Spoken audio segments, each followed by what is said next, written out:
Hey everyone, welcome back to another episode of the Retro Gamers Podcast here in 2019. Larry here. And Anthony here. What's going on, Ann? How's your 2019 starting off so far? Kind of slow. It's Good. about 3 hours behind yours. Okay, that's good. So you celebrated later. I did. Well, I did by your standards, of course. But yeah, it was. Just it's a new year. Lot of new stuff happening. Got some plans all lined up for 2019. Very good. A bunch of them involve gaming, of course. Very good. Both retro and current. Very good. Yep. So yeah, all is well. And as you can see behind me, I am displaying. What is happening there? My lovely virtual boy. Good Lord. Just what hanging around. What are you doing to it?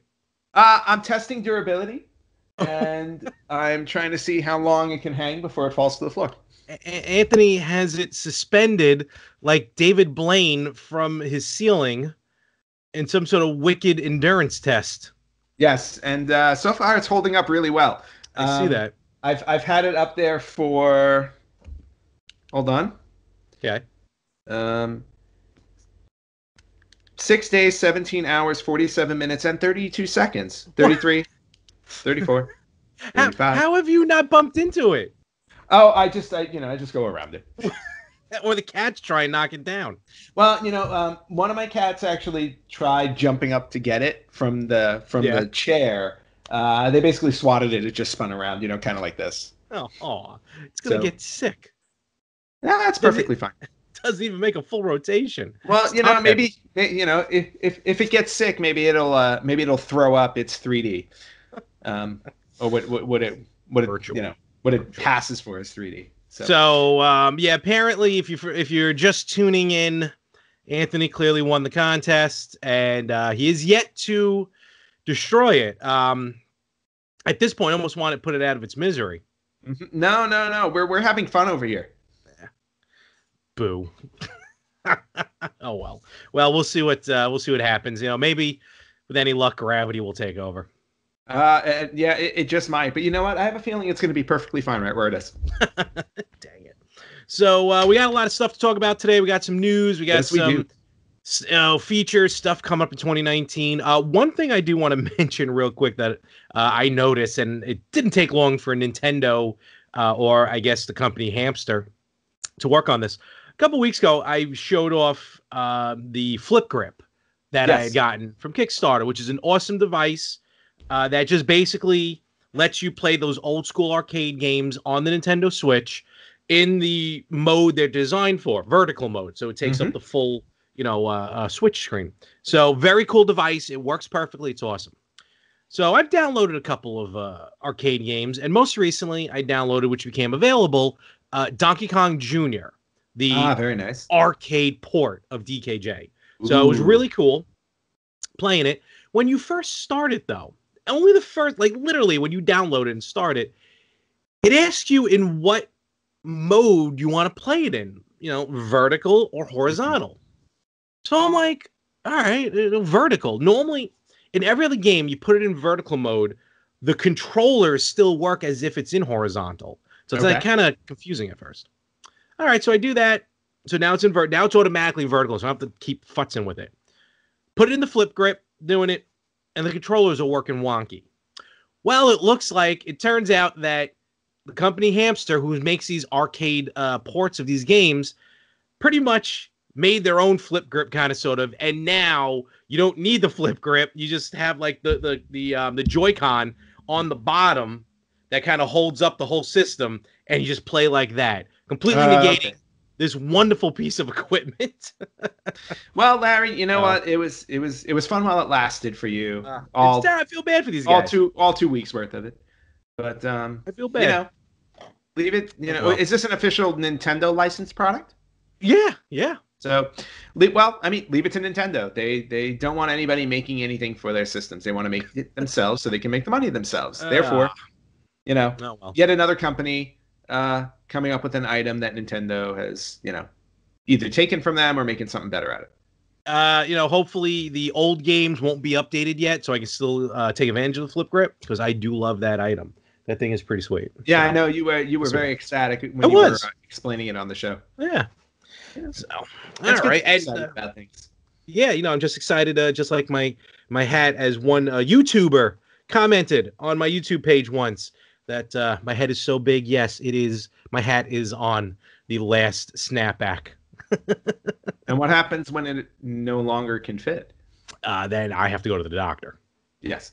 Well, maybe you're just, maybe you're just getting smarter in your old age, and as you're getting smarter, your brain is expanding, and thus your like Egghead from Batman 66, like Egghead, or the leader from Incredible Hulk. The leader. Yes. Oh no, I'm thinking of someone from The Tick. Who the hell am I thinking of from The Tick? I have no idea. Oh well. Be that as it may. So what we're getting into right away, we talked about this near the end of 2018. We're trying to expand the retro gamers, because we're gamers at heart. So we don't know what we're going to call ourselves, but we're going to start incorporating new stuff in with the old. Yeah. And I think, in all honesty, I mean, even going under the moniker the retro gamers, it's perfectly fine for us to talk about current gaming because of the fact that we're gamers. I mean, it's in the name. We are gamers. We like to focus on retro gaming a lot here on the show, but because we're playing current games, they're going to be topical. So, and especially with all the systems that we have, all the new games that we're purchasing, as well as old ones, it just makes sense. Yeah, I think so. And so we're going to get, let's kind of get right into this. What do we got here? All right, so we're going to start, and we're not going to talk about everything, but we pulled some lists here of pretty much, games coming out for the Switch, the Xbox, the PlayStation, that are going to be what we think are going to be big in 2019. Maybe not just for us, but for gamers. Yes. So I'm going to start here with Nintendo. Okay. Because we're always being told that we're Nintendo heavy, and you know what? We are. Well, you know what? I mean, we'll get Nintendo out of the way first, because you know what? There are some really good ones on the PS4 and the Xbox that I want to talk about as well. Absolutely. So first, starting off with the Switch, and this is a game I've actually already pre-downloaded, pre-ordered, because with Nintendo, some first-party games, you get like bonus cash back when you pre-purchase some of the downloadable games.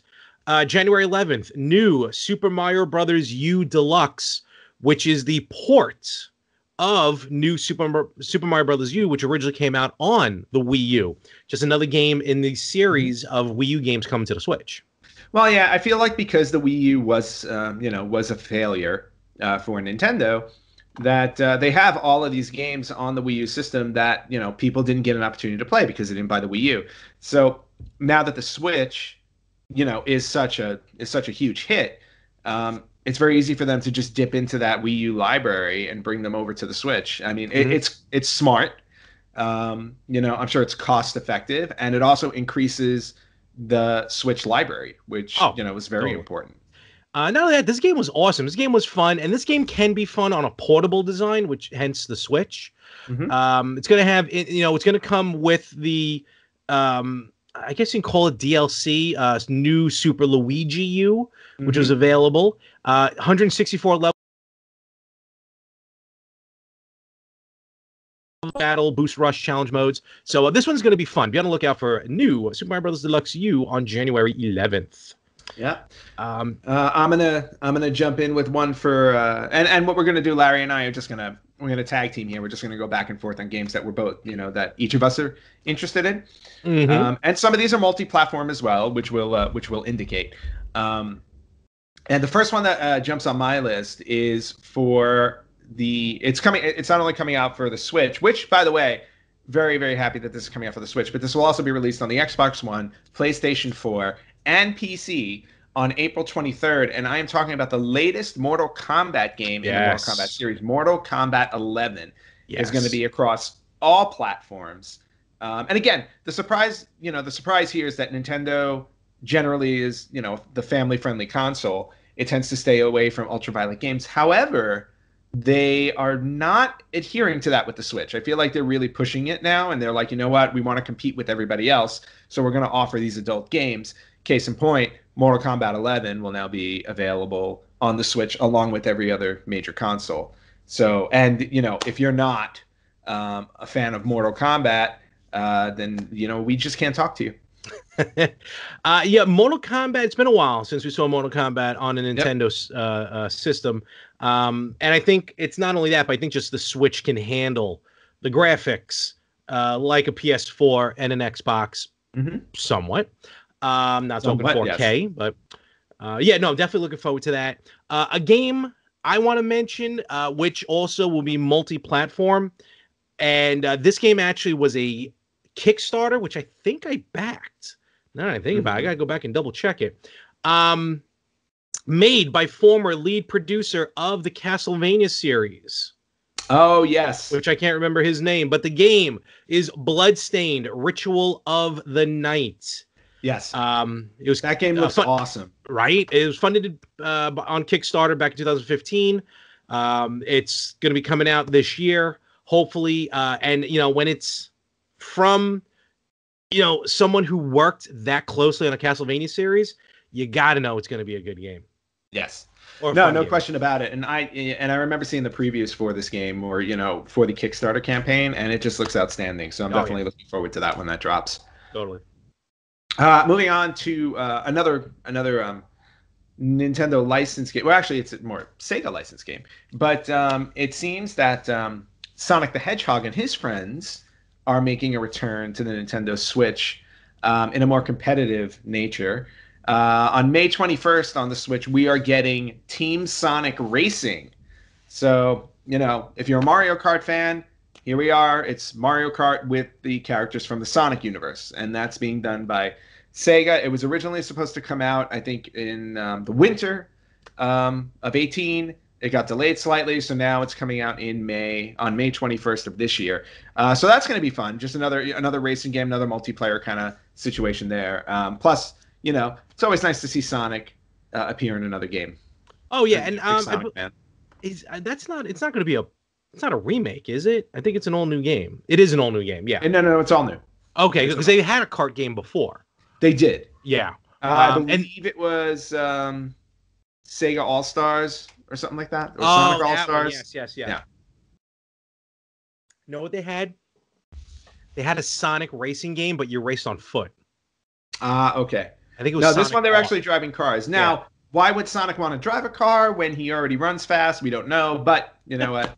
He's probably gonna have his legs broken when the movie comes out. So, well, we also live in a world where we have, if we can believe that a hedgehog can run really fast, we can believe he can drive a cart. That game's actually coming out on all 3 systems. To be honest with you. Oh, did I miss that? No, yeah, it's all right. Okay. A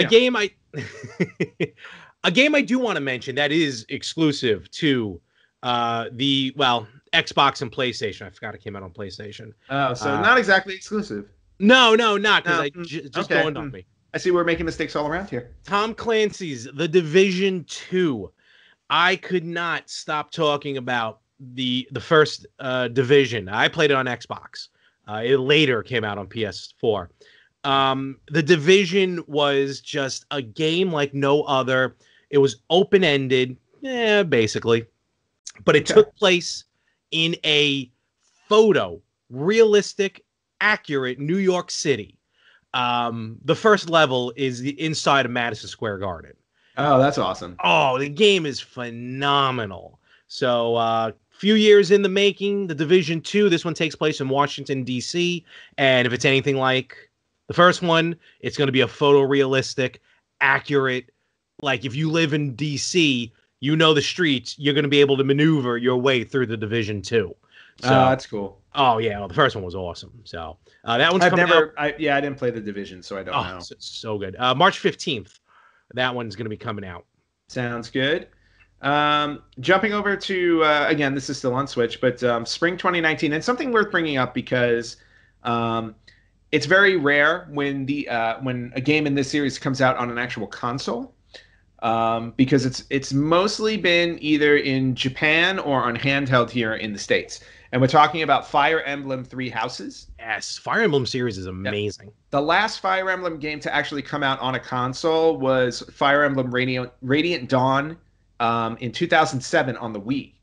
So that's right. I forgot about It's been 12 years since they've actually had one on a console. They've been on handheld. They've had a lot of handheld games for it. So if you're a fan of the Fire Emblem series, which I will admit, I've never played a Fire Emblem game. Yeah, neither have I. Yeah, see, and it's one of those series that I really wish I had gotten into, but it just never happened. Again, it's something you could always go back to. However, or just pick it up right here on the Switch. But now we're getting a Fire Emblem game for the Switch, which is really awesome. Even though there was already a home console version of this, like you said, Amp, it's been majority handheld.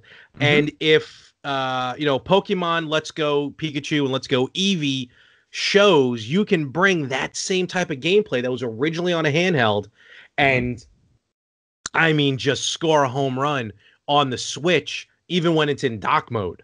So yeah, hopefully we'll see more of that type of gaming, where a lot of these series that were only on handhelds, like Phoenix Wright would be an awesome one to see on the I think there may have been one or two, but like on the Switch. So we shall see. Yes, we shall, as the kids say nowadays. Mm-hmm. We're not kids, we can't say that. No, please tell me about it. So let's talk about a big one. This one's coming out on PlayStation 4 and Xbox One, and as far as I know, I think you can still download a demo on the Xbox. We're talking Devil May Cry 5. Devil May Cry, and again, I always go back to the first game because I remember it the best. And the game was awesome. Yeah, I just remember, the like when you're fighting, the combo moves you do and everything like that, and you're flying up in the air and all this stuff. The story was really solid. Just a great game, great mythology, all of it. Like, it was really cohesive. And coming out with a fifth game, especially on on the current gen consoles. I mean, that game, I can't wait to get my hands on that one and see how well it plays. No, I'm looking forward to that. I just because I discovered the demo recently, so I just downloaded. I haven't had a chance to play it. I'm looking forward to playing the demo. Mm-hmm. First Devil May Cry game since 2013, so they've had some time to work on it and perfect it. And the internet, I'm sure, will find something to rip it apart about, but hopefully not. Of course. All right. So So and we mentioned Larry. I think you actually mentioned this game either last week or the week before. Because it was announced at the Video Game Awards, exclusive to the Nintendo Switch, and probably the game I'm most excited about this year, which will be Marvel Ultimate Alliance 3, The Black Order. Yes. I don't know how Nintendo managed to get this as an exclusive, because I would think Microsoft and Sony would want their grubby little paws on this one as well, because this one's going to be... especially because Infinity War... or the next Avengers movie, Avengers Endgame, right? Mm-hmm. That's coming out in April, end of April. This game, Marvel Ultimate Alliance 3, ties into that story. It's basically, they're pulling the story from the comic books based on the Infinity Gauntlet and Thanos and his Black Order. So I think this was a major coup for Nintendo to get their hands on this, and I cannot wait to play this game. Like, this is the one. There are 3 games I'm really looking forward to this year. This is one of those 3. Okay. What's cool about this one, like the other ones, 4 players co-op, the drop in, drop out co-op, online, offline support, which is great. And you kind of asked, how did Nintendo get their hands on it? Koei Tecmo made Hyrule Warriors and Fire Emblem Warriors. Mm-hmm. So, they're the company that are doing this as well. So the history is there. Looking forward to that. Jumping over to the Xbox. Is this exclusive? It's a lot of teams you can never tell if they're going to be truly exclusive or not. No, this one is coming out on PS4 as well. Yes. Ace Combat, which is a series, Ace Combat 7, Skies Unknown. This is a series I like. It has Afterburner. That's the best way to really kind of compare it to Afterburner. Ace Combat series really, to me, is the pinnacle of arcade jet fighters games. That's hard to say. And Skies Unknown is this new game that's coming out in 2019, and it just kind of brings you back to just having like these arcade games in your home, as opposed to these like heavy duty RPGs or massive multiplayers or like a Halo or something. It's just kind of fun to take flight, get in the air, and blow stuff up. Because nothing feels. Yeah, I mean, it only it's only right when you get to blow stuff up. It just feels good. That's what I say. That's coming out actually in a couple weeks on the 18th. Very nice. I'm more. Well, I got to point this one out. Now, I know you'll be excited about this one. Also coming out on the Xbox. I don't know if it's coming out on the PlayStation 4 or not, but at some point in 2019, we are getting a sequel or a reboot. We don't know exactly what it is, but we are getting, for the first time in God knows how long, I don't know, almost 30 years, maybe, a Battletoads game. Yes. And if you remember, for anybody who's out there and played like the original Battletoads game, it has gone down in history as one of the hardest games there is in existence. It's like so hard to beat. You've got to I don't know, you even see experts play it. It's like you got to see that the nuances you need to do to get through some of those levels in terms of moves. Crazy. So the fact that we're getting another Battletoads game, or even if it's like a re-release of it, but like souped up or something, I'm really excited to see this because that game was amazing. Oh no, I'm looking forward to it. The closest you get is that Rare Replay that came out on Xbox One. Yes. That has not only the original Battletoads on the NES, but also the arcade Battletoads, which you forget often happened. Yeah, no, you're absolutely right. Another game that's coming out that's going to be exclusive, as far as I know, to the PlayStation 4, as I double check. As I have the interns here. We don't have any interns. Damn it, it is not. Someone's getting fired. It's not exclusive to the PS4. It's coming out on the PS4 and the Xbox One. Anthem.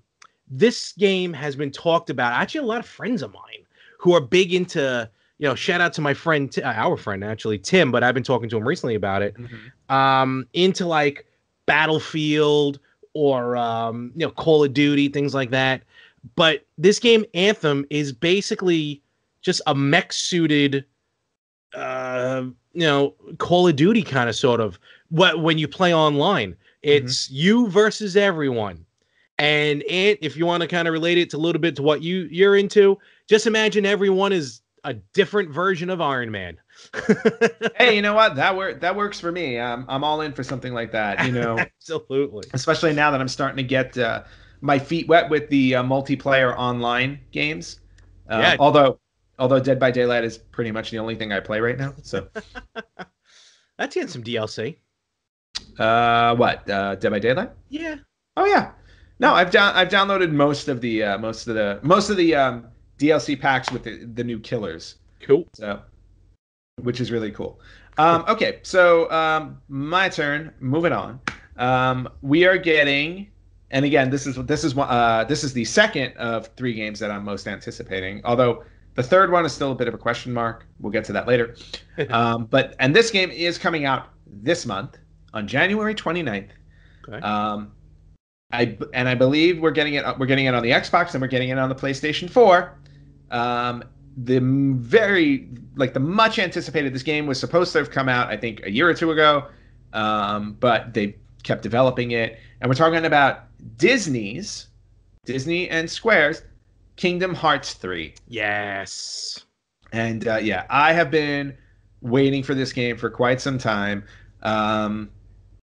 Even though, and I have admitted this on the podcast, I've never completed Kingdom Hearts 2 because I got stuck in Chain of Memories. So now my goal is to get through Kingdom Hearts 2 so I can jump on Kingdom Hearts 3. Because if you've seen any of the previews for this game, it looks outstanding. Whether you like Disney or not, it's true. No, whether you like Disney or not, the game looks absolutely stunning. It does. And it's funny because I just ordered, with some gift cards left over from Christmas, just ordered the Kingdom Hearts, The Story Thus Far. Oh, yes. Which is basically all nine every game leading up to Kingdom Hearts 3. There ain't a chance in hell I'm gonna beat them all. I know, and you know what? I was gonna buy that until I realized I think I already have them all just separately. So, yeah. I didn't bother. So, but I'm looking forward to that. I will play some of that. Yeah, we're gonna circle back to Kingdom Hearts 3 in a little bit, also because there's bit of information on that I want to share, but later. Yeah, you were telling me about that before. It sounds like some cool news that we'll get into in a little bit.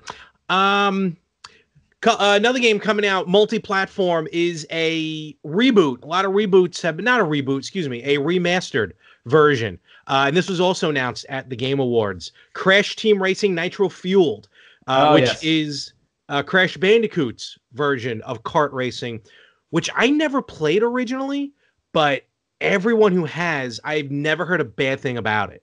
So I'm really looking forward to this. Yeah, the game was fantastic. I was almost arguing that, like, I'm ready. I want to see a new Crash game, like the actual, because like outside of being on the PlayStation, the first PlayStation, I don't think Crash ever got another game outside of the series he had on the PlayStation.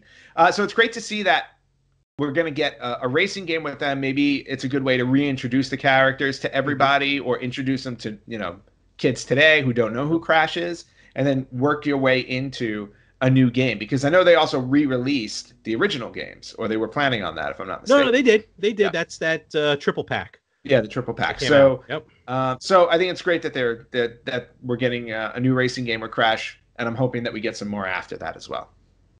Hopefully, knock on wood. Yep, we'll see. Also, sticking to the Xbox. This is this is coming out. It's multi-platform, I believe.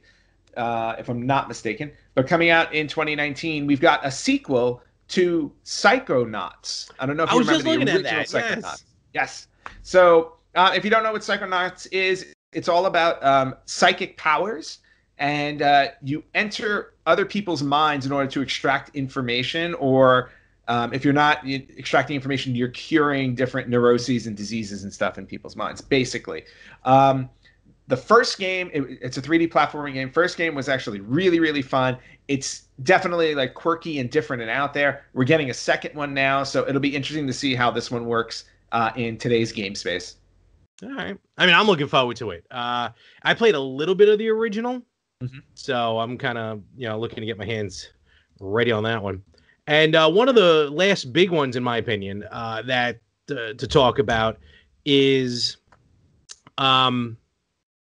Resident Evil 2. I was trying to think of something witty to say before that, but I couldn't. Nah, that's perfectly fine. You're not the witty one of the duo, so it's all good. Okay. Yeah. Resident Evil 2. Oh, stop it. Leave it alone. What? What am I doing? Don't touch the Virtual Boy. I can touch it all I want because it's mine. I'm pretty sure. Look at me touch it. I still think I was cheated. Oh, if one of your beams come down, I'm going to laugh hysterically. My whole house is going to cave in because of the weight of the Virtual Boy hanging from my ceiling. Resident Evil 2, which is, the second game that's being remastered, like the original Resident Evil was a few years ago. And arguably the best game of the series. That's what a lot of people say. Yeah. And now here's the thing. It kind of, it's not just, none of these games are really simple remakes. They're not just slapping a new coat of paint on it and releasing it. From the list here, it's saying it's a camera perspective of Resident Evil 4 and the production quality of Resident Evil 7. So, my complaint, and I've mentioned this before on the show, my complaint with the first Resident Evil, the first couple, actually, I guess maybe the first three, actually, I didn't like the control schemes. It was a little weird to me, almost kind of like the Tomb Raider series, which I can't wait to play from the gifts that Anthony got me for Christmas. You're welcome. Like you would hit up to move forward, but then like when the camera changed, like it was still up to move, but then you'd be moving down. It was very weird, very confusing. Yes. So hopefully, I get it. I understand what you're saying. So hopefully they're going to change that. It's been a while since I played Resident Evil 4. I think I have it somewhere. I gotta go back and check it out. But they say production quality of Resident Evil 7. That was the most recent one that came out. Yeah. That game looked scary as all hell. So exactly. So I have high hopes for this one as well. And I honestly think because of today's systems and how much they can hold and everything like that. To your point, when you were controlling the character, it was clunky as the camera angles changed. I have a feeling that this is going to be just cleaner, the way that all our other, like all the way open world games work. Yes. I think it's just going to run like that, and you're not going to have an issue with how you move the character. All right. That's my thought. I am moving over to PlayStation 4. And this is actually a multi-platform game as well that's coming out. It's coming out in 2019. I don't know a lot about it, but based on the company that's making it, I'm interested. So the name of the game is Control. It's coming out this year. It's being the company that's making it is called Remedy, and they are the ones who created Alan Wake and Max Payne, which are great games. So Control is a third-person story with action scenes that revolve around, again, like psychic powers, like things you do with your mind. So it'll be, again, don't have a lot of information for it. There are a couple of previews online that look really promising. So, and again, a company like Remedy, who's known for making really good games, this one could be like a sleeper hit for this year. All right. Anthony's calling it out. Control, be on the lookout, 2019. I want to bounce back to Nintendo. Oh, excuse me. We are getting now this series of Yoshi games has been one of the most fun games. There was one on the Wii U that kind of ported it to the 3DS, if you want to call it that. But Yoshi's Woolly World, but now it's going to be Yoshi's Crafted World that is coming out on the Nintendo Switch. You know, as much as the Wii U does get some flack, I still like the Wii U. I think it still has a lot of good games on it.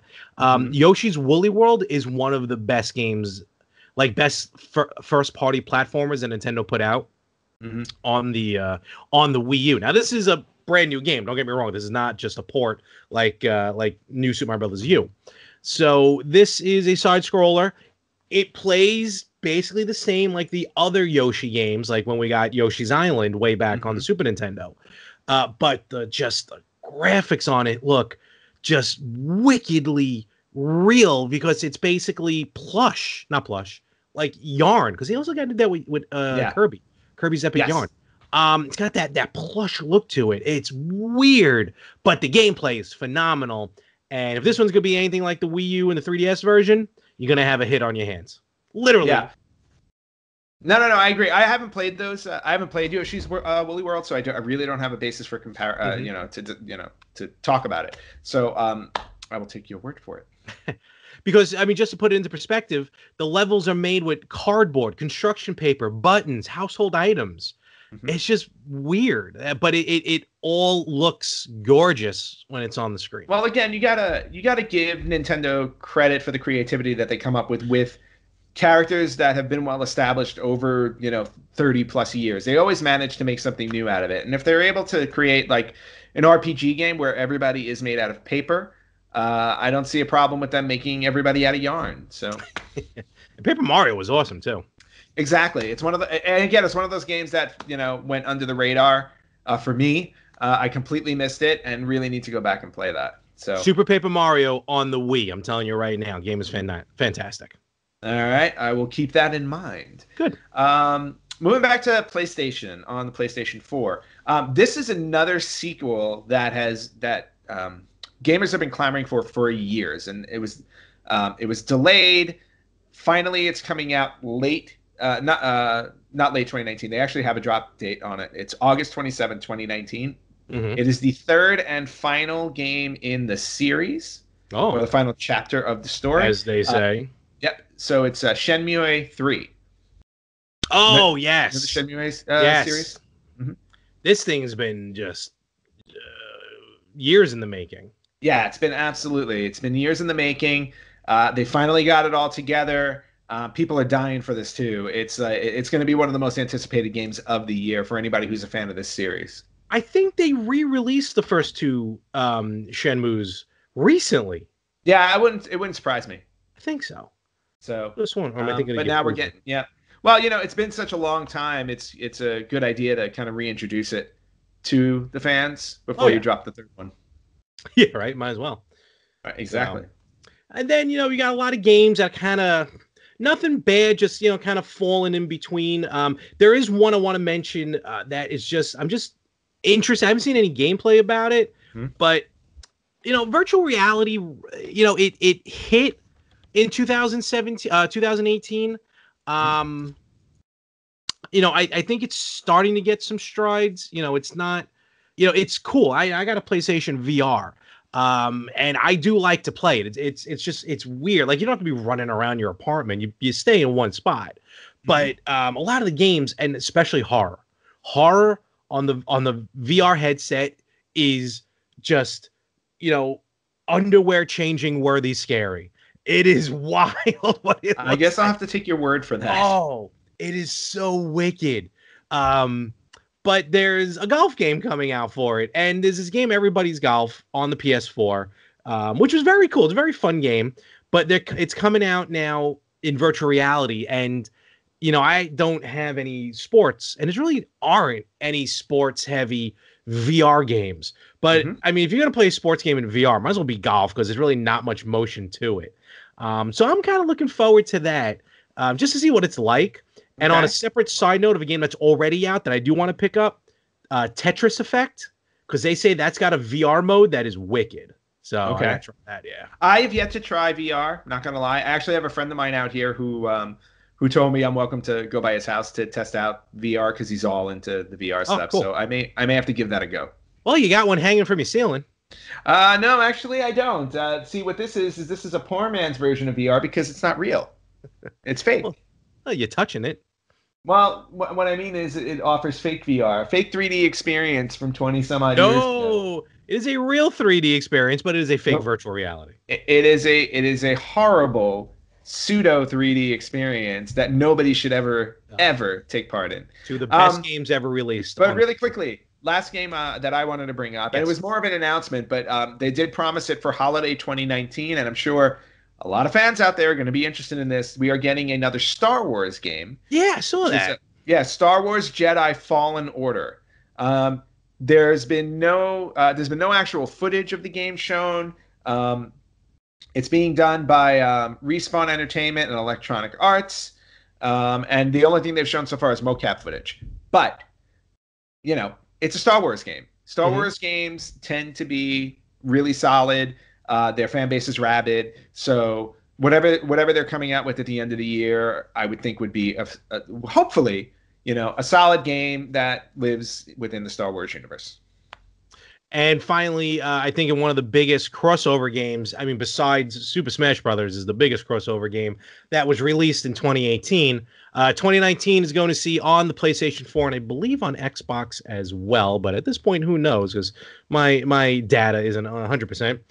Jump Force, which is now taking the world of manga and anime and bringing it all together, where Dragon Ball, My Hero Academia, Yu-Gi-Oh, I think even what's that? One-eyed something or other, the pirate one. They're all coming together in this just big brawler. For those of you who are into anime, who are into manga, be on the lookout for Jump Force. That's going to come out the middle of February. I think that's going to be a game changer for that genre, for that series of anime and manga games. Yeah, no, that one looks really fun to get, and like you said, especially for anybody who's fans of that genre. And then last but not least, is the one that I honestly don't even know if it's coming out in 2019 anymore, because everything has fallen silent yet again. But I'm still eagerly anticipating the remake for Final Fantasy VII. Like, when are we getting this game? It's at this point. Is it too much to ask for at this point? It's one of those, you may just have to set it and forget it. The old Mr. Popeil way of thinking it. One day they're just going to announce, hey, everybody, it's done and in store.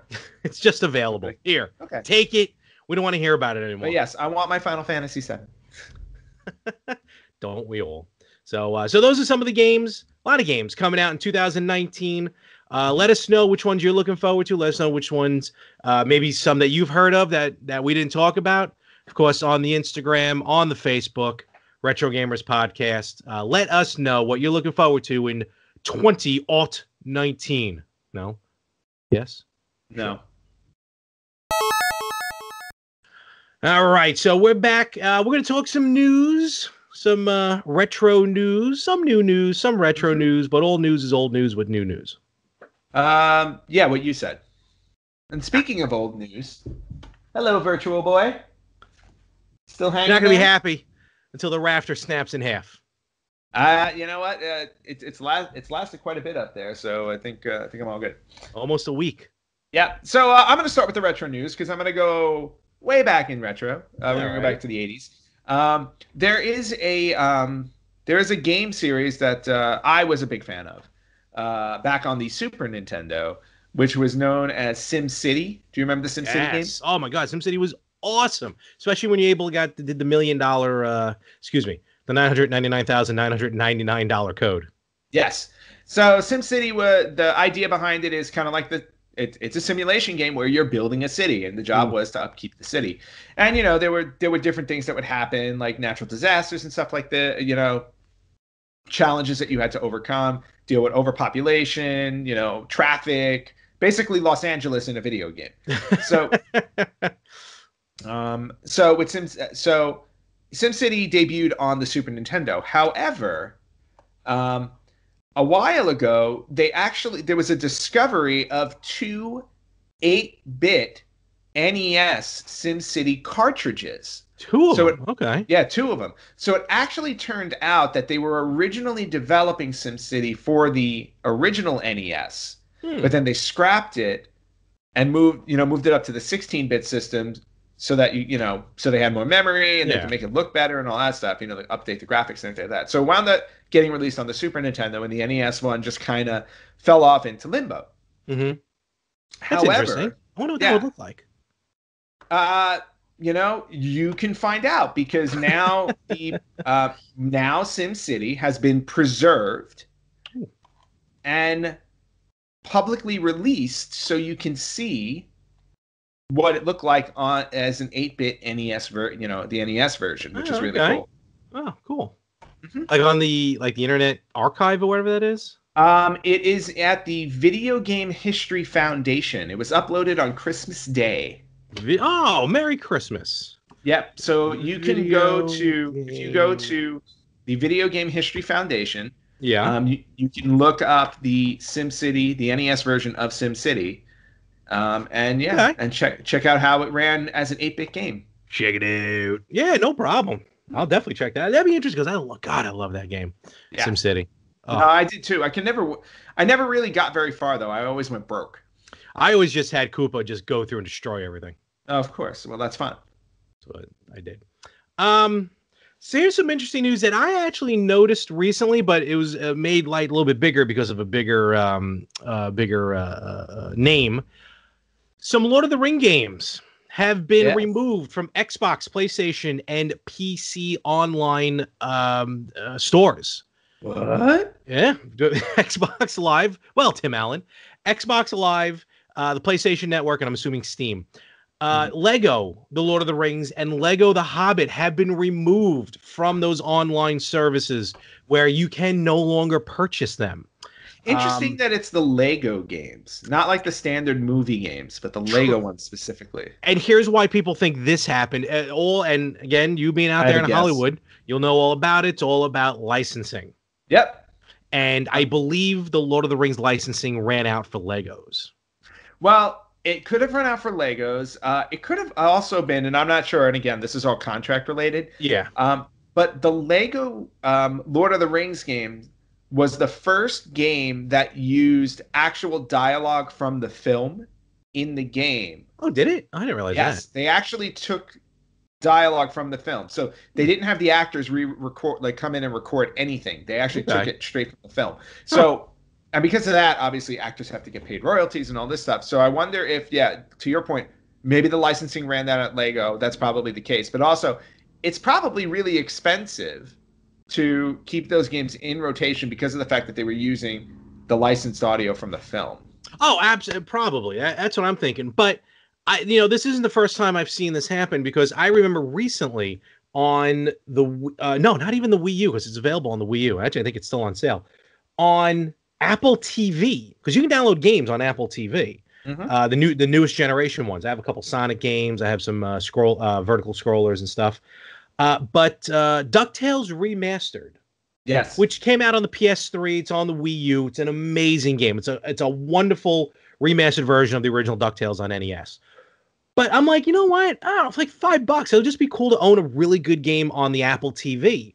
Doesn't take up much room, and I don't really play the PS3 much anymore. So it's a system that's constantly hooked up my Apple TV. And I went to look for it and gone. Nowhere to be found. Again, it's still available on the Wii U, or at least as of when I last checked around a little after Christmas. But so yeah, some games just up and disappear, whether it's licensing, probably, whether it's just maybe just so low sales, you want to free up space and get rid of the game. So I miss the Lego games where the characters did not talk. Those were a lot more fun to me. Those were good. Yes. All right. Moving on, and I had brought this up earlier. Well, actually, no. You know what? I'm going to hold this till the end because it's a shopping-related one. But for the Nintendo Switch, now Super Smash Bros. Came out about a month ago. In fact, it may be a month ago today in terms of when we're recording, somewhere around December 7th, right? Just about, give or take. Now, apparently, there are 6 downloadable characters for Super Smash Bros. Ultimate. 2 of them have already been announced. 4 have not.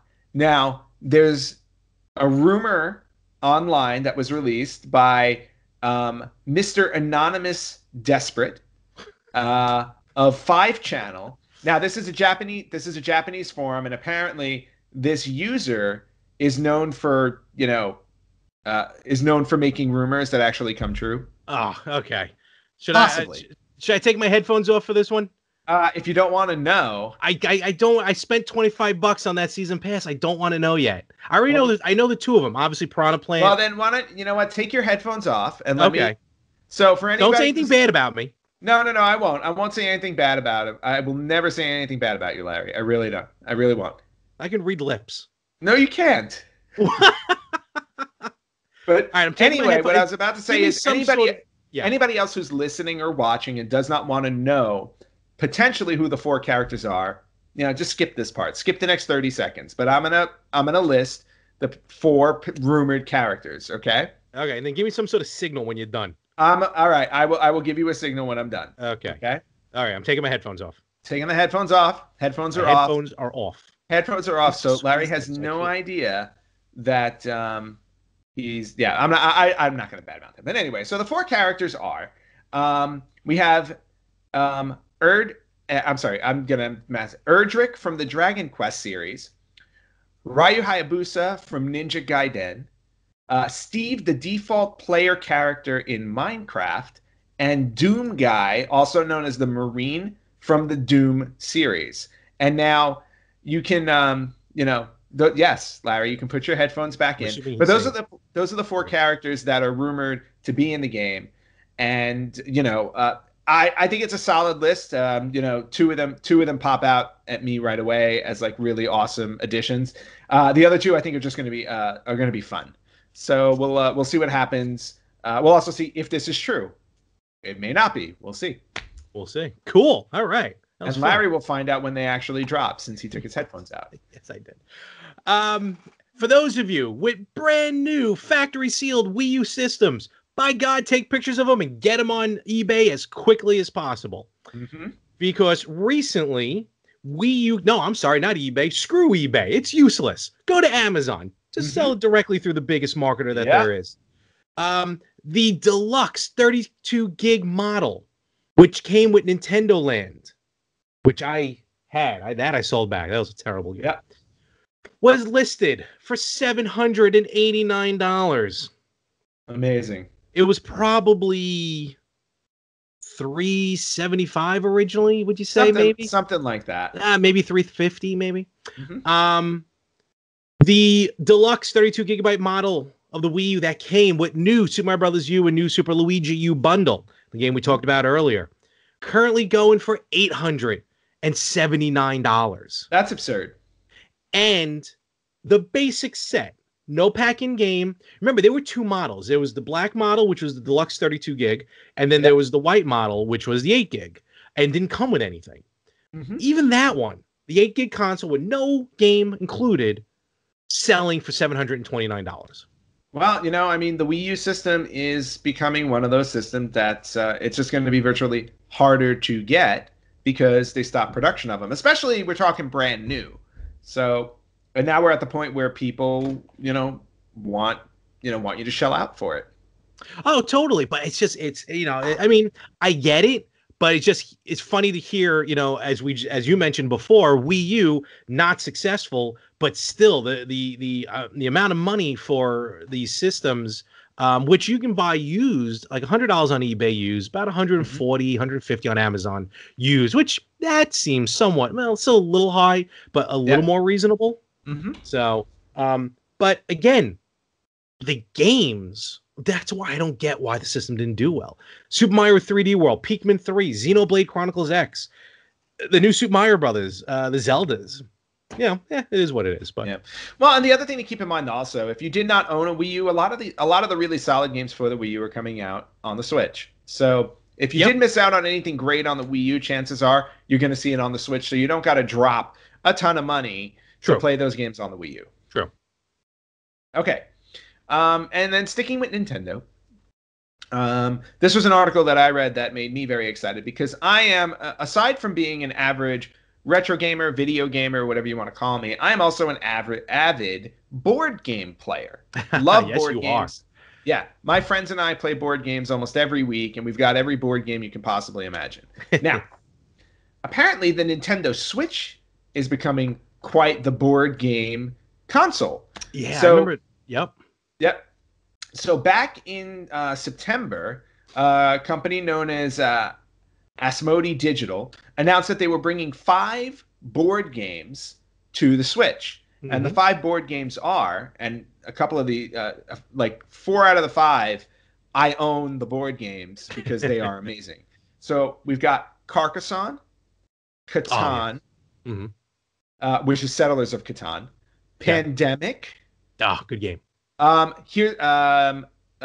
This game is one that we can do multiplayer. It's hysterical, great to play. Munchkin. Okay. And last but not least, Lord of the Rings: The Living card game, which I've never played. Oh, well, that's interesting. But the other 4 games are outstanding. Absolutely great games.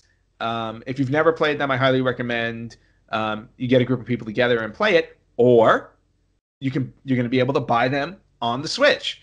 And I'm assuming there'll be online play for them, which will be fantastic. Now, I have Pandemic on my cell phone. I have a version of it on mobile. So I can play it digitally wherever I go. And Catan, I had on my Xbox 360. And I remember that, yes. And I used to play it on the 360. Great idea to bring some board games to the Switch. And again, hopefully an multiplayer online playable element with all of these games, because I would love to pick this up and play with people from all around the world, or from, all my friends in New York who have a Switch. Totally. I think, what's that first one? Carcassonne? Carcassonne. I think that one was already released. That one may be available now. Yeah, I think that was the first one released, but I don't think the rest are out yet. Pandemic, I love when you were living in New York, we played a couple times. We played some board games, and Pandemic was one of them. Game was phenomenal. I remember we were playing on the 360. Yeah, on the 360, Ticket to Ride. Yeah. I would love to see Ticket to Ride on the Switch as well, because that's one of my favorite games, hands down. I played. Oh, it's awesome. Check out those board games, and we'll do a special episode one day, or maybe more. Anthony would do a special episode one day on board games. On board games, yeah, absolutely. I think that would be great. We should do that soon. Definitely set up a camera, hanging from where the Virtual Boy is, and just play board game. This Virtual Boy, right? Yes, that one. Look at it swing. If the cat jumps up and tries to grab it, I'm leaving. Oh my god, that would be awesome. Where are my cats? They're sleeping. Where are they? They're done. No, they're sleeping. I think they're afraid. It's going to fall on them. So I would. Don't blame them. All right, so Japan. I feel like of all countries, Japan is really stepping up their laws over there when it comes to gaming. Recently, Japan has made both console modding and game save editors, such as Action Replays, if you remember those. Oh, yeah, I remember Action Replay. Illegal. Illegal. So, now listen to this, though. Hold on. This is ridiculous. Now, look, I get it. We get it. The modding of systems, I just heard about just recently. A friend of mine at work told me about this thing. I think it's called the PSI, the PlayStation Eye.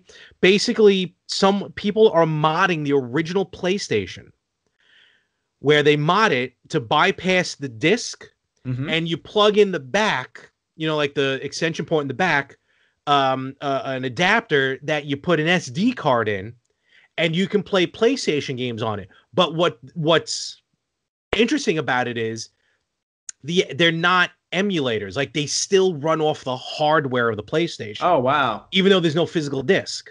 That's interesting. So they play actually just like the physical disc, but you just have an SD card.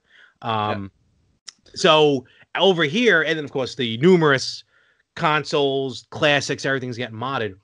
But listen to this fine. Approximately, I'm going to do the US dollar equivalent, $46,000 in fines. Wow. Okay. Or 5 years of prison. Whoa. I'll take the money. Or both. Or both.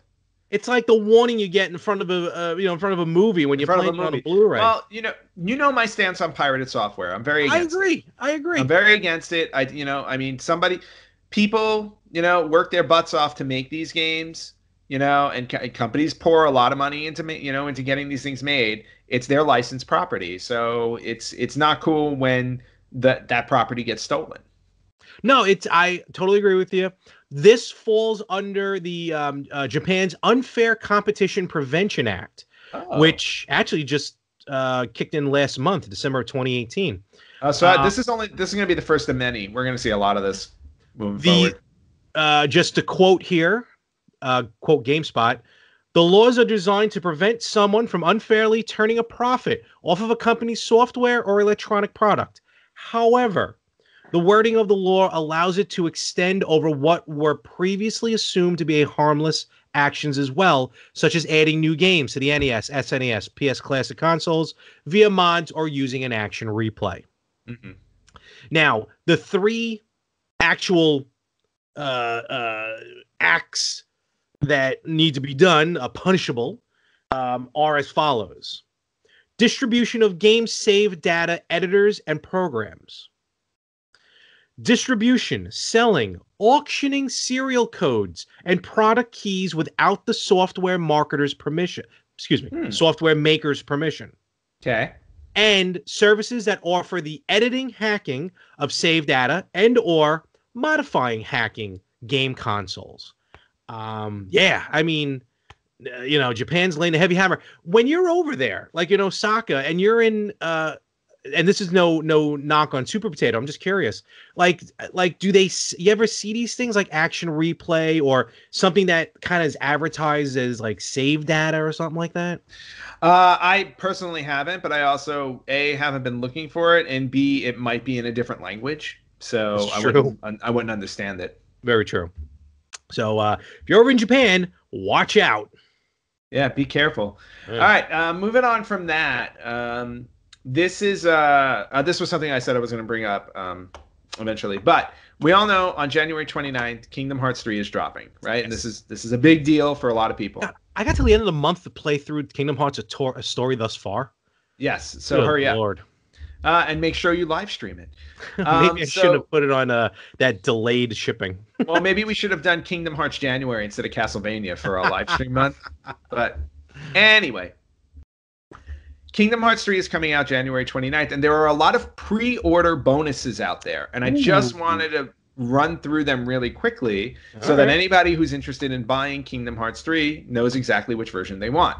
So the standard edition just comes with the base game, right? Okay.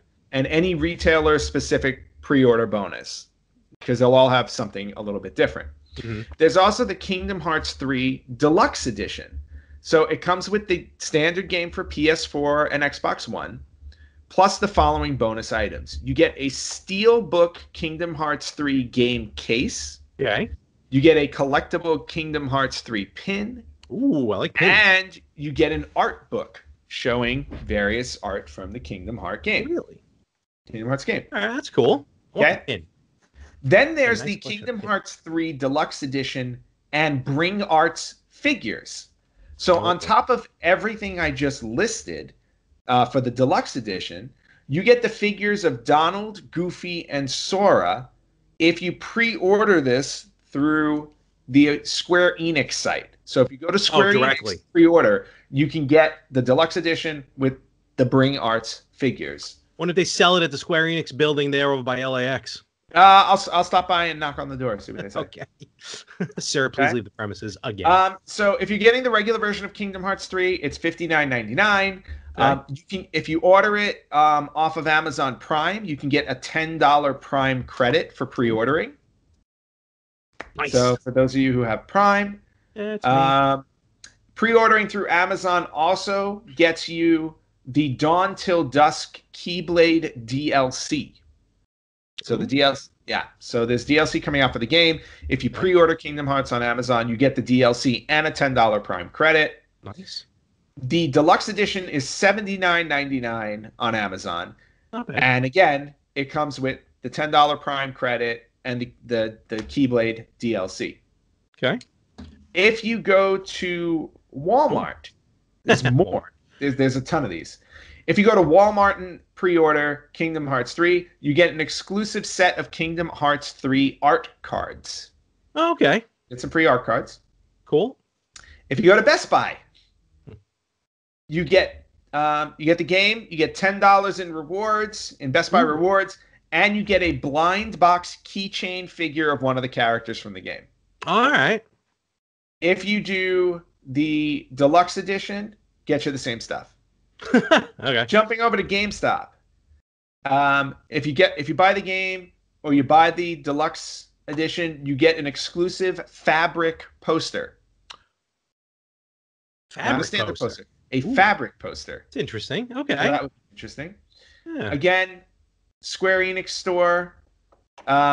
We talked about that a little bit more. There are different pre-orders. If you just pre-order the game, you get a Kingdom Hearts 3 sticker set, which shows it's 4 stickers showing different just the different lands in the game. Okay. 4 of the different lands. That also works with the deluxe edition. And then I think that's it. And these are all the physical copies. These are all the physical copies. All right, that's not bad. That's not a bad lineup. Yeah, like so right. Basically, pre-order this game and you get something. The poster seems interesting. The poster actually sounds very interesting until I think about where would I put the poster, and then I see a lot of room right there, right behind you, above the door and everything. Where? Wait. Is it here?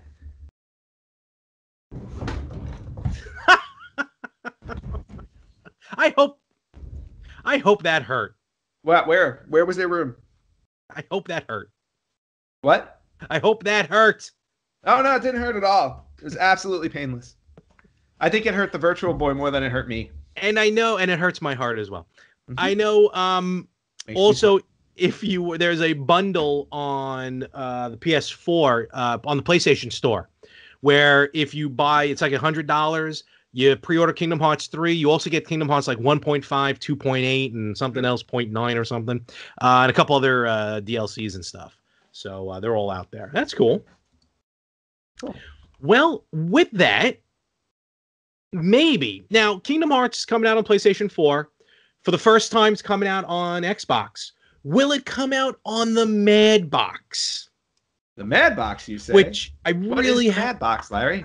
I have a feeling it's a system that's going to have its name legally changed very soon if this thing comes out. But a company, Slightly Mad Studios, who I've never actually heard of before, is developing what's called the Mad Box, which is a standalone video game console that will be rivaling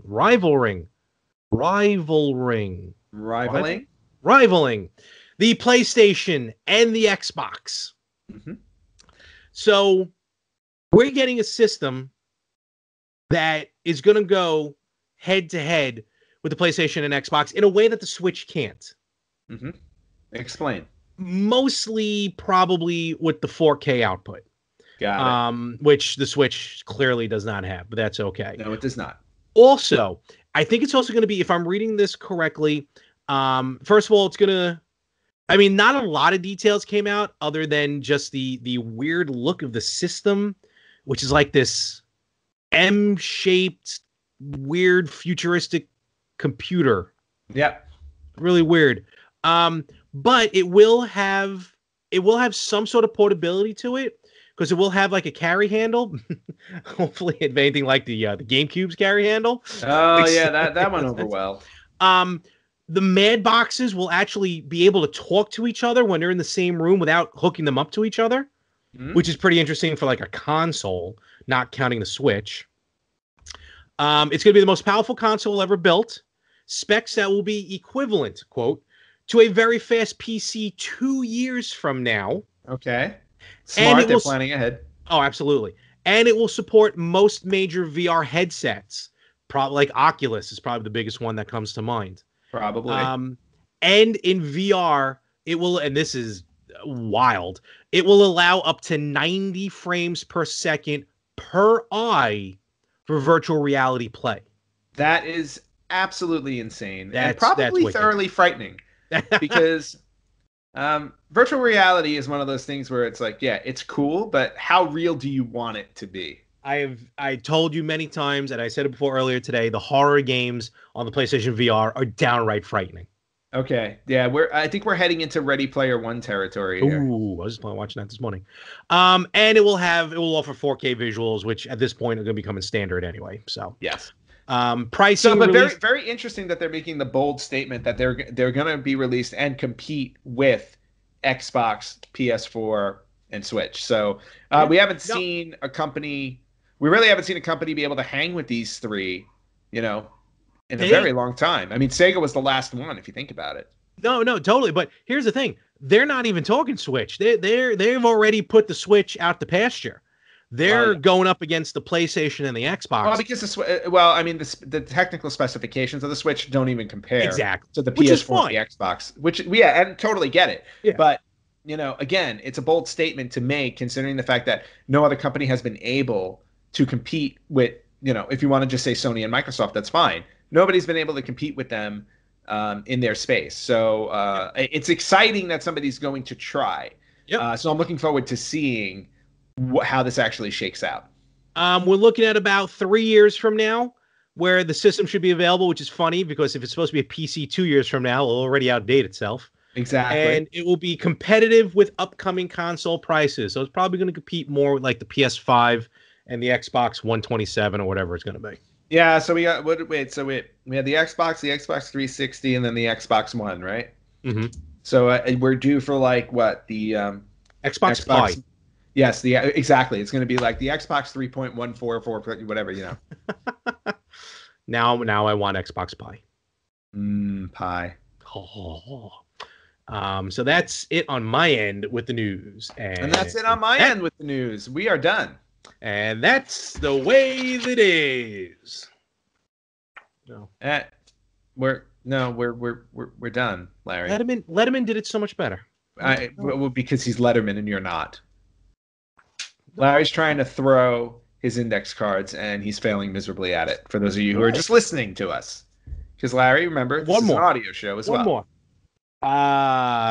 Buttafuoco. There we go. All right, play us Only out, took you Schaefer. 7 tries. Letterman used to do it live. Well, I saw some edits. I saw some jumps there. Anyway, Larry. All right. Yes. Another week is over. We've talked some games. We've had some fun. Just want to bring up to everybody that for those of you who did not see our feed or our live stream on Facebook, we're doing a Castlevania January live stream. So the games that you're going to be seeing on our page will all be Castlevania related. Yes. And it's going to be, again, Anthony, who actually played last week by the time you're hearing this. Actually, let me ask you about that, Andy, because Anthony played Rondo of Blood, which was originally released on the PC Engine, PC Engine CD, I believe, specifically. Yes. But you played the version of the Castlevania Requiem. That is Symphony of the Night and Rondo of Blood available on the PS4. How was the gameplay? The gameplay looked phenomenal. How was it playing? No, the gameplay was fantastic. It was very smooth. It was really enjoyable. It's nice to play a Castlevania game that I've never played before, because I've never played Rondo of Blood. It's a hard game. Yeah, it's a hard game. If you saw, like, I think I went through the first 3 levels before I stopped, or I died on the third one. I can't remember. It was a tough one, yeah. But no, it's a great game. The anime is kind of interesting for a Castlevania game, because there are actual cutscenes in this version, because it was for the PC Engine CD. Multiple characters that you can play, similar to Castlevania 3 and Bloodlines, which is interesting. So I've been enjoying it so far, and you'll probably see me live stream it randomly throughout the month up on our page. Okay, that's how much you like it, huh? I definitely want to play through it. All right, cool. So this week, again, when you're listening, Josh from Victims and Villains is up. Not sure which Castlevania game he's going to be playing. I know he was trying to find Bloodlines. We'll see if he found it or not. I will be up week 3, where I plan on playing some of the Game Boy games. Castlevania, The Adventure, and some of the Castlevania Legends. Those ones, like the original Game Boy games. And then week 4, Dallas Mora from Geek Devotions. That's what I was trying to remember. Wonderful podcast. Go check them out. We'll also be playing Castlevania. I'm not sure which games there are. And then week 5, because there is a 5th week in January, one of us is going to be on to play. Yeah. But looking forward to it. Keep an eye out. That's all. Absolutely. And just to mention super quick, we'll talk about it more as we get closer to it. But it was just announced basically that the Victims and Villains is doing their Hope Station again. 2019, the middle of April. Nice. 48 hours. 72, we'd all be dead. We'll die. 48 hours of constant gameplay from various streamers, including yours truly and Anthony. And we will be playing at different points there in the weekend.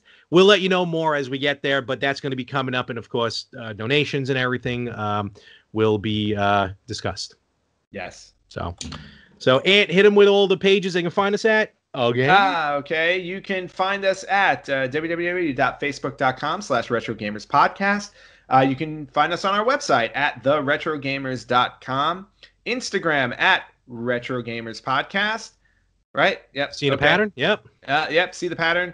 And you can email us at email@theretrogamers.com. You can also listen to our podcast anywhere that you can listen to podcasts. So hit up Amazon Alexa. You can hit up iTunes, Spotify, you name it. We're there. Spreaker. And you can watch our podcast now as well on YouTube. Yeah, and we'll put some of the streams on there as well. Yes, we will stream on YouTube as well. We'll upload them separately. Yes. And looking forward to it. And of course, check out the other shows on the More of the Same Family podcast. The Yin Yang podcast every Friday. The Better Half podcast every other Wednesday. There may or may not be other shows. We'll talk about that. And the seasonal Talking More Wrestling, which probably will pop up again before the Royal Rumble. And other than that, like Ant said, it's been a week. So Ant, watch your head there for the rest of the week. Oh no, I think it's fine. I'm gonna see how long this Virtual Boy can hang from my ceiling before it falls. Just put a live cam on it 24/7. I really should. We'll call it VB Watch 2019. And with that, folks, we will catch you right here next week on the Retro Gamers Podcast.